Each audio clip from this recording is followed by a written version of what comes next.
thoughts. Hmm. What do you think? Hi, my name is Susie Porter, and I help women rewrite their lives so they can create their happily ever after. Today, I want to talk about thoughts. I grew up in Cleveland, Ohio, and outside the Cleveland Museum of Art, there's this great, huge statue. Looked really big when I was a little kid, and it's called The Thinker. I think it's by Rodin, and he just this guy, he sits there. I think he's naked. I think I noticed that when I was a little kid, and he just sits there like this. Mm, it's called The Thinker. So people have been thinking about thinking for quite a long time. Yeah, I wonder when the first person realized they were thinking. There's a fun research paper. But I want to talk about thoughts and thinking and what happens in our mind, in our brain, in our head from the moment we wake up till the moment we go to sleep, right? We're thinking all day, every day. Thought, thinking, thinking, thinking. I remember hearing Eckhart Tolle, someone in the audience asked him, "What's your greatest accomplishment?" And I couldn't believe his answer. He's very sort of meek and quiet and adorable. And he said, "My greatest accomplishment is my ability to not think." I'm still thinking about that. Wow. Wow. His greatest accomplishment is to not think.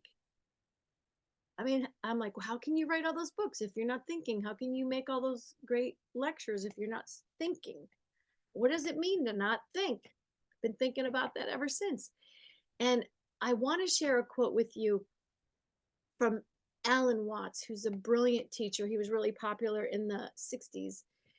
And he summed it up so well, better than any other way I've heard it. He said, "Because you are addicted to thoughts, this is a drug, a real dangerous one. Compulsive thinking going on and on and on and on all the time. It's a habit. So there's a difficulty about stopping that activity, and you really have to stop it if you want to be sane. Because if I talk all the time, I don't hear what anyone else has to say. So I'll end up in the situation of having nothing to talk about but my own talking." So, I mean, I know we all know people like this, like, oh, they just talk about the same things they've been talking about for 30 years. They tell the same jokes, the same stories. So it's the same way with our thoughts in our minds. Watts says, in exactly the same way, if I think all the time, I'll have nothing to think about except my thoughts.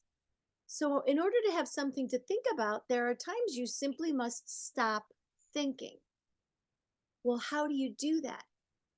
And this, I think, is really brilliant because, meditation teachers, metaphysical teachers are always trying to help us to stop thinking, right? And he says, how do we do that? The first rule is don't try to. Because if you do, it will be like someone trying to make rough waters smooth with a flat iron. And all that will do is stir it up. Like, can you imagine the ocean waves and you're trying to like iron it? That's exactly like trying to not think. So he says, in the same way as muddy, turbulent pools quiet when left alone, you have to know how to leave your mind alone and it will quiet itself. Be still and know. Quiet, quiet. Sometimes you just have to quiet your mind, or that's the practice, right? That's the work. Whatever works for you. Some people do extreme sports, some people play music, some people journal, some people meditate. Human beings are working on quieting their minds, or at least stopping the thinking, stopping the painful thoughts. I've been working on my thoughts for decades, right? And especially how my thoughts affect my mood and my emotions, because I used to struggle with depression. Well, I didn't struggle with it. It kicked my ass. I was it, it ruined my life, to be honest, like sucked my personality, just like in the Harry Potter movies. That's exactly what it was. Those dementors just you just don't feel any joy when you're depressed. So I made it my mission, seriously, to understand my thoughts, how my thoughts affect my feeling. Because when I hired a life coach, I learned this very popular coaching model that says that your thoughts create your feelings. And I think that that's true, but I also think that your feelings can create your thoughts. Because have you ever noticed when you're in like a really bad mood, or you're sad, or you're mad, you just can't be cheered up. You can't find an optimistic thought because your brain is just flooded with all those sad chemicals, and they're gone. Like you don't have access to happy thoughts. So here's one very practical trick I want to share with you. And it's not my idea. I stole it from Abraham Hicks, who's a great spiritual teacher. Their idea is to choose a better feeling thought. I've taught it to my kids. I'm like, find a BFT, a better feeling thought. Think of it as like a stairway, you know? So you're feeling terrible and you're feeling depressed or angry or whatever it is. Like, say, for example, I'm feeling fat. It's a popular feeling that many of us women feel. I feel fat. So I can't just think I'm skinny, because I know I'm not skinny. I ain't skinny, right? Let's go look in the mirror. Try to put my skinny jeans on. They don't fit. I know that's not true. But I can think, well, I'm healthy. That's good. And today I can eat better and I can do some yoga.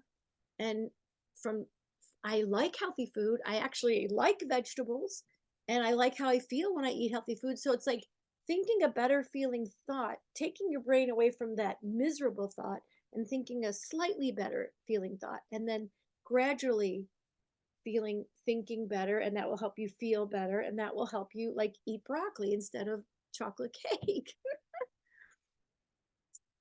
So I was thinking about this topic because I thought about it last night. I thought I want to talk about thoughts. I want to talk about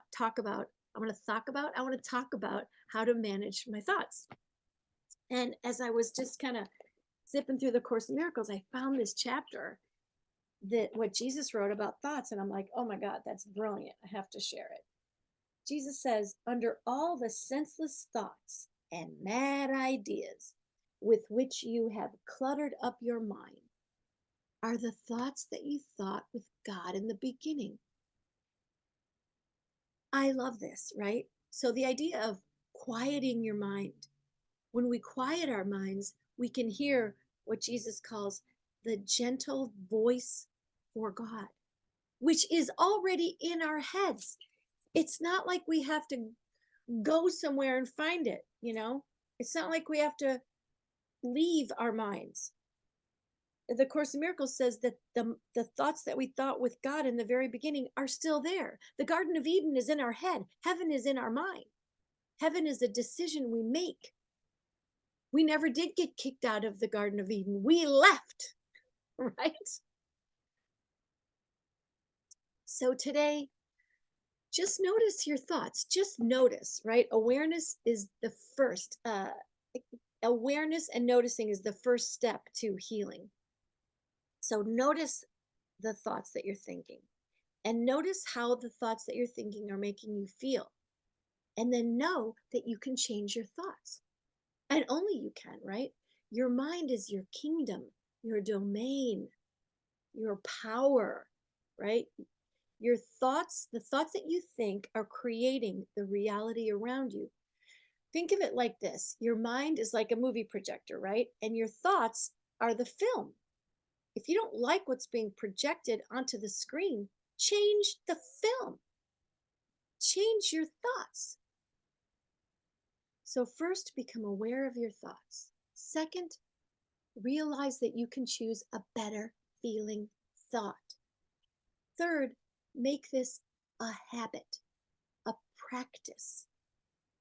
When you realize that heaven or hell is a choice that you're making with every thought you think, when you realize and believe and know that the thoughts that you are thinking are creating your emotions and will lead to what you're doing, which will create the results in your life, what on earth could be more important than the thoughts that you think? What do you think? I'd love to hear your thoughts about thoughts. I really would. Take care of your thoughts today, your mind, and your heart. When your thoughts and your feelings align with your actions, you can you can choose heaven, happiness, health, success, everything you want in life. The power of your thoughts is electric. The power of your heart is magnetic. You put it out there, you pull it to you. Heaven is a choice you make. Heaven is a thought you think. I wish you all the best feeling thoughts and all the best feeling feelings. Take good care of your thoughts, of your feelings, of your body, of your life today.